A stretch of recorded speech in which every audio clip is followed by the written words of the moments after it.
What's up, guys? We are here to work on the 92 Miata that I have. This is the track focused car of the group. This is the one that I kind of kept as a streetable hardcore track car in a way, because I didn't have a truck or a trailer at the time. So I needed something that I could actually drive to the track in, so it needed to be street legal. But now that I have a trucker, that's obviously going to change. So we're going to look at, you know, making this thing a bit more hardcore. And I don't know what the future holds for it exactly, but today we need to make sure that it starts up, because the battery has been sitting in there for quite a while, and it's an old battery anyways. So this thing is going to need a charge, and then we are going to try and throw in a oil filter relocation kit that I have been sitting on for probably a year now. Thanks, Michael. I know you've been on my ass about putting that thing on. So yeah, we're just gonna go ahead and do that today, and that's probably gonna be about it for this one, but hopefully in the future we're gonna be doing a lot more for this thing. So let's see if this thing starts up. Whoa. Shout out to Supercar Mio. Who is that man? My boy's got a B5 S4 too. If only that was some kind of like YouTube channel that offered some pretty sweet Miata and Audi content, huh? Yeah, Carmine, his freaking S4 is pretty sweet. Or is it his brother's S4? Oh, it's got good power. You know what? That starter works just as good as the Ice Bear one does. Dude, you better stop giving that Ice Bear credit with its damn 1993 Isuzu Rodeo fucking starter. It's overboost for sure. Dude, what, you got some nut or what? This car a little bit nutty. Got some nuts. I got a little nut, a couple strings. It's just nothing big, you know. It's just a little thing. It's just a little thing. Bruh, it's in my pocket, man. It's just a little thing. It ain't a big old present. I have retained creature comforts. I have my plastic carpet here. The water wasn't actually part of the build. No? No. It originally crossed my mind, but yeah, it's just a little thing too. Alright, let me get my battery turned.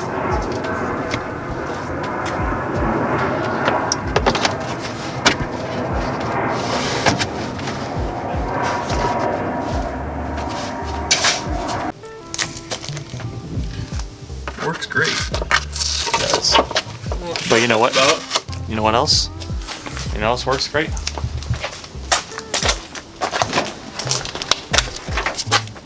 It does. Don't ask me about it. Checks out. Don't ask me. Okay, just a little thing. Yeah, so I found the battery charger, and it's in a weird drawer. Like, it was like in the bottom of the dresser, like with a couple other weird toys that I found. I don't know. It's really strange. I don't remember putting it there. Just a little thing. It's just a little shock. So this next part is gonna be shocking.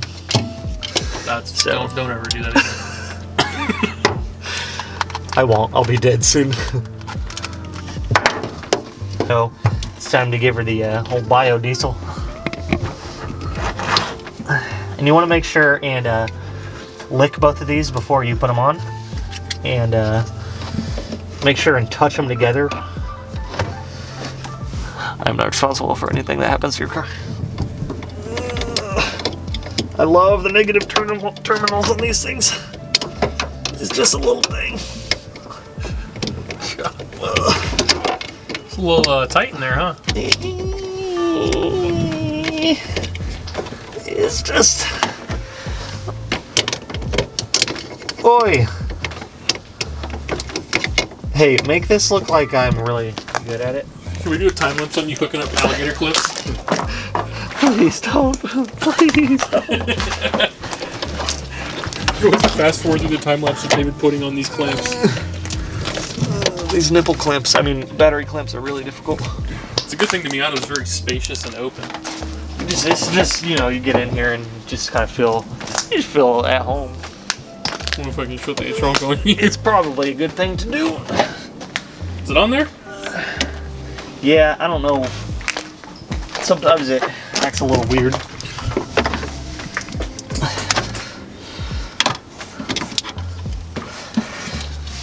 This is going swimmingly. And if you're asking why I'm connecting the battery to install an oil filter relocation kit, it's probably a really good question. Actually, I kind of just want to back the car up a little bit. I mean, really, if this doesn't work, I mean, I need to run this thing either way. I like to try and run these cars pretty hard. No, I'm just kidding. I try to run them like, you know, at least once every 2 weeks or so. So really probably should do it anyways, and I want to back it up some so we're not up against the wall literally. I'm a mechanic. I'm in danger. It's like Ralphie. Yeah. I'm helping. I'm in danger.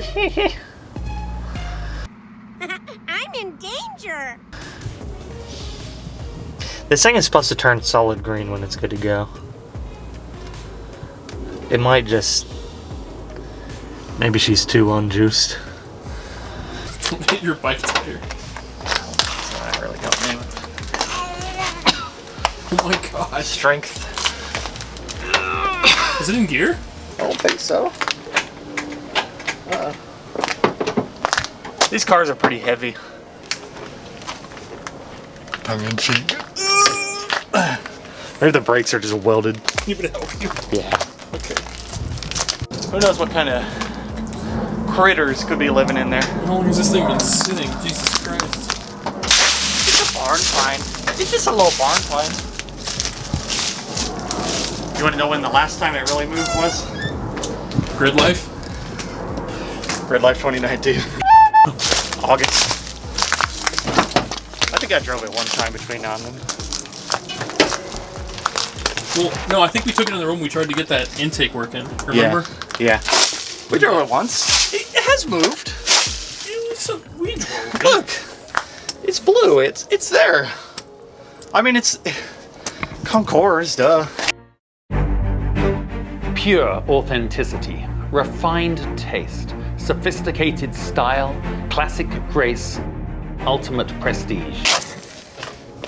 It's just a prank, bro. Got a couple leaves and maybe some condoms. Some schmutzpah. Today we're going to find out with a condom and a garbage bag. I think I found a gefilte fish in there earlier. Shout out to my Jewish brothers. Yeah, okay. Well, it's definitely dirty. And this place is driving me nuts. If I'm frankly honest with you, I really would love to get these things out of the way.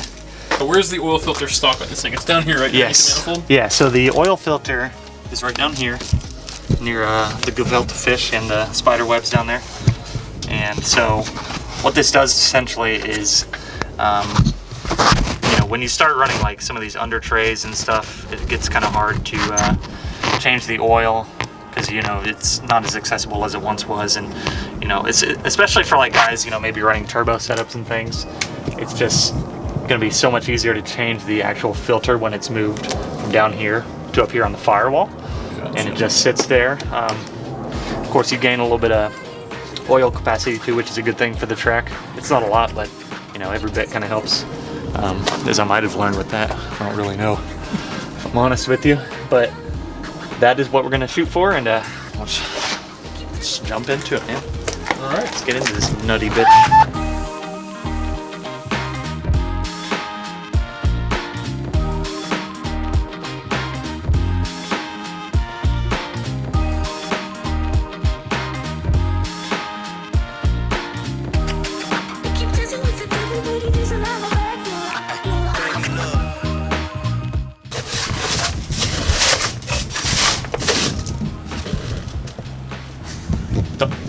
Edit that part out. Yeah, so anyways, this is the oil filter relocation kit I'm going to throw on. It is a Flyin Miata one. It's, as you can see, definitely not new, but these things are pretty simple. It's just, you know, some AN fittings and some braided hose here that is now causing me to bleed. Thank you, Michael. And so onlysumps.com. Yeah, only sumps. So yeah, this side is going to go down there where the filter is on the block, and then this side is going to go up there on the Firewall, and it's just going to make those oil changes a lot easier. I think these things are usually, you know, like 200 bucks or so. I could be wrong about that, but you know, save money where you can. This was a $1,200 car, so I'm not really too concerned about it.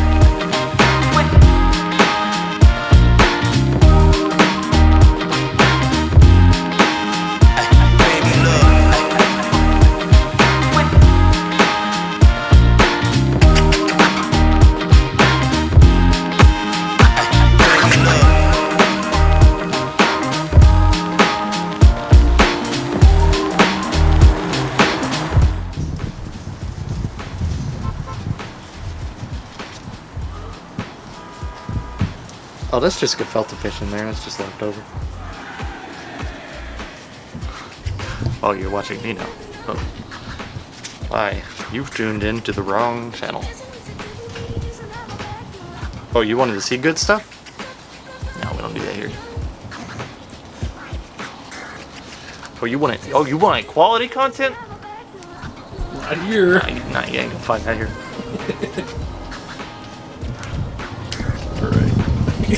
So this is the housing that actually screws on to where the oil filter goes. We got it in one piece with both hoses on, but it'll be easier to try to do this than spinning the whole assembly together with the hoses attached. So put it on just like an oil filter. So we get this thing wrapped up and head on over to Thwomp's Castle. Why don't we go fight Nutsy down at the banana stand? Or what's the? It's like the gopher that you fight that has the giant banana stack.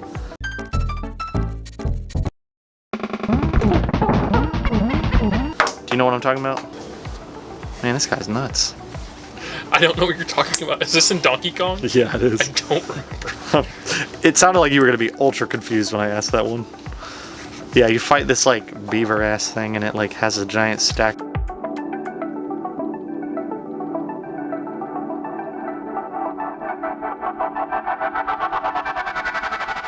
Yeah, you got it. And now we are going to go ahead and move up here and install it on the firewall. So we're gonna have to drill a couple holes so we can get the mounting plate there, and then get that adapter plate, Something like this. right up there. Yep.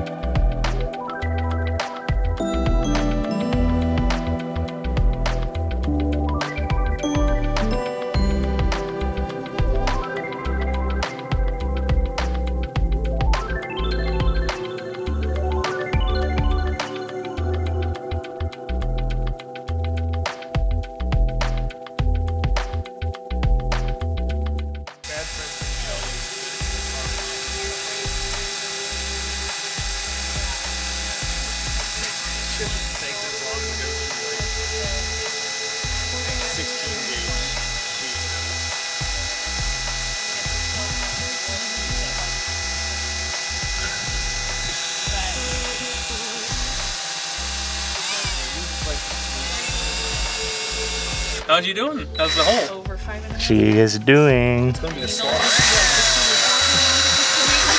You want an oval, right? And I was like, Yep. is that my fault? And they're like, no, you're like double your normal. I definitely want to punch the next hole.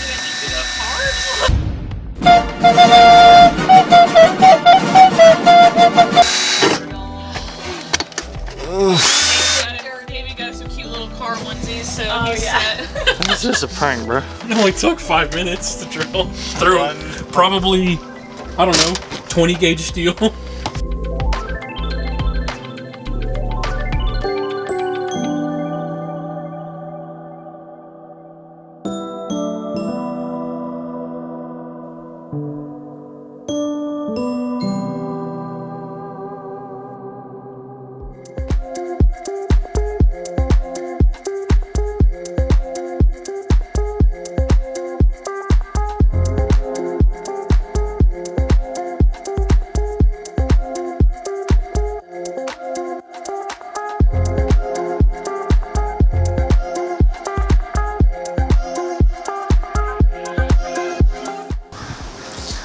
see it's actually already mounted up to the firewall. We have one bolt in there, but we were having trouble putting the other ones in here. This plastic cowl apparently doesn't really come off, at least, you know, not simply, without probably doing the whole cowl. So it's kind of hard to reach in here, and we couldn't see, and it was getting late, so just figured we'd finish it up this morning. But after that, it is going to be good to go. So just go ahead and get right into it.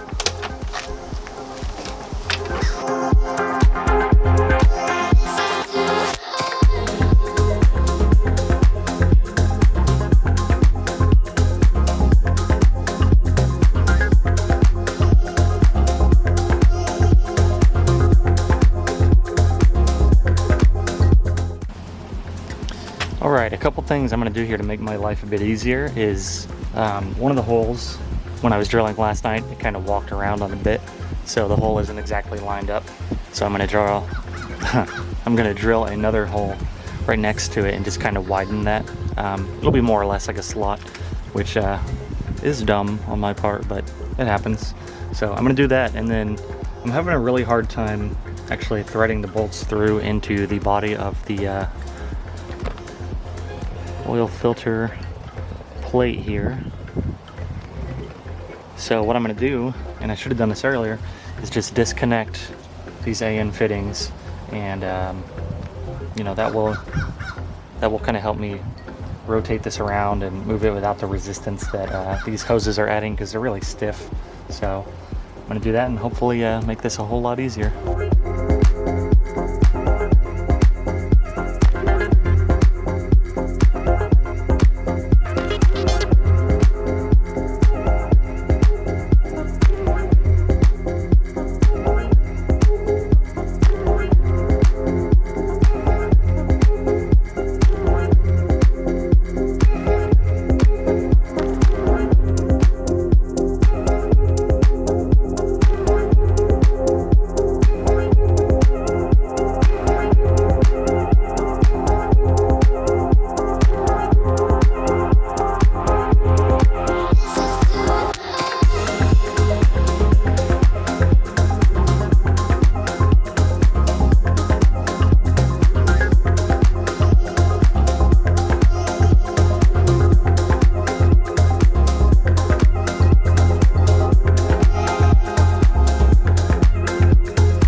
Alright guys, so this thing is basically done here.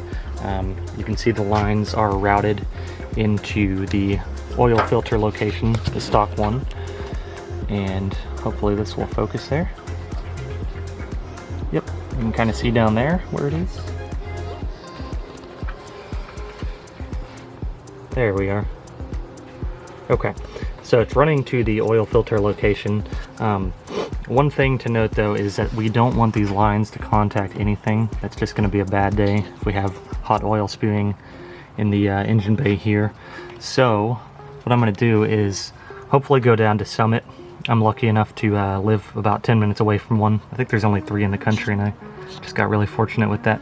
So I'm going to go ahead and buy some of those line separators they have, the billet aluminum ones for these guys. And then what I'm thinking with these lines here, they make different sizes. So one side will be, you know, for this AN line here, and then this one, whatever outer diameter this hose is, it'll have a different size. So it's gonna be 2 different holes, one for each line.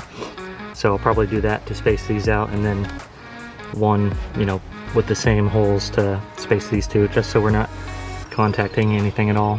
And these are actually, you know, pretty rigidly mounted in place, so as for where they're at, they should not contact anything. You can see there's actually a fair gap between the throttle cable and this line here. So I'm gonna try and do that, and then after that we will fill this thing back up with a little bit of oil, you know, add that added capacity, because we actually didn't really lose much when we took the filter out because I have the car jacked up. So we'll do that and then throw the under tray back on. Day 3. Let's just go ahead and finish this thing. It is like 40 degrees outside and it's been raining, so kind of pulled the car into the garage a little bit just to get out of the rain, and I have the parts needed to finish this. So you can see I was able to go to Summit the other day and pick up the parts, but I wasn't able to install them that same day. I didn't have time. So this is the bracket with 2 different size holes. It's kind of hard to tell on camera, but you can see that the bottom hole is a smaller diameter than the upper hole. So I have 2 of those. And then I also have our same size diameter hardware. And this is going to be for the stainless lines themselves, just to separate each other.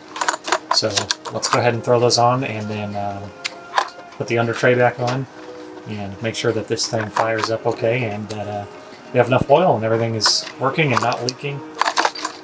So let's go ahead and get into it.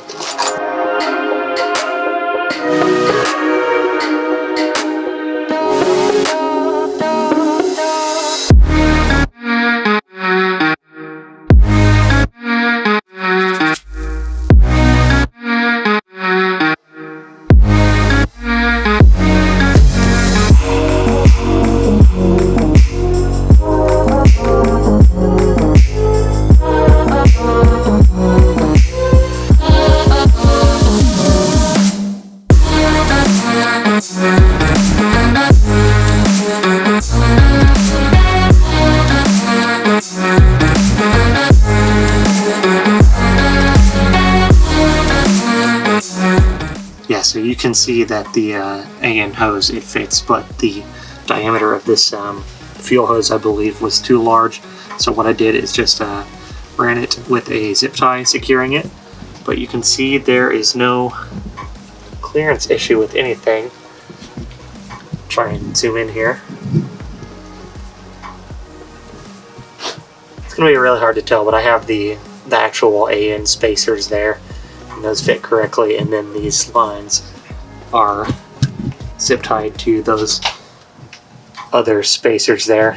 It's really hard to see without some proper lighting. Alright guys, we'll finally just finish installing those brackets so that the lines aren't going to rub, and so they won't be in contact with anything, because that braided steel is just going to eat up anything in its path. So we needed to make sure that this is out of the way. So that is done, and now I just need to throw the under tray back on and add a little bit of oil, and then we are good. Alright, with everything put back together, the under tray is back on and all the lines are separated.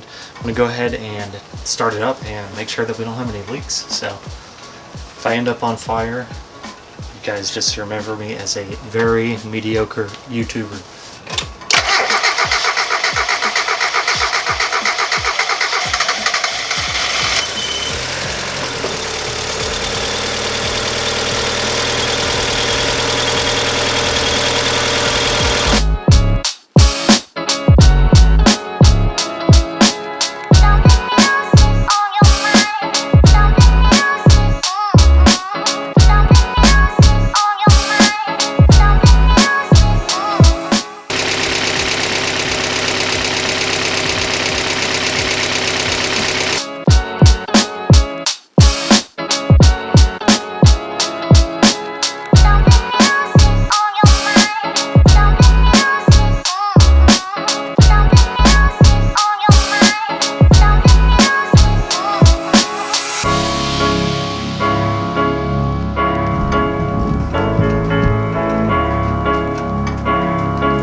Alright guys, well thanks so much for tuning in and watching this episode. I know that it wasn't the most exciting and that there wasn't really too much going on with this one, but the important thing is that we're working on this car again, and we are putting it back in service and starting to move towards something that I've always wanted to do with it. Stay tuned for the next episode where we will start to dig into the car a bit more and maybe even clean it, because I know this thing is absolutely filthy and could use a really good clean. So leave a comment if you guys want to see this thing all cleaned up. It's not like the paint's in any good shape, but there are leaves and dirt and just like acorns and sap everywhere on this thing, and it could really use a good deep clean. So yeah, leave a comment if you guys want to see that, and we'll start to guide this towards a certain build. I'm not going to say that you know, everything is set in stone for this, because it's certainly not. I have not thought about everything I want to do to this, so if you guys have any ideas that you might want to see too, feel free to leave a comment or shoot me a message on Instagram, and we'll see where this car goes. Alright, thanks guys.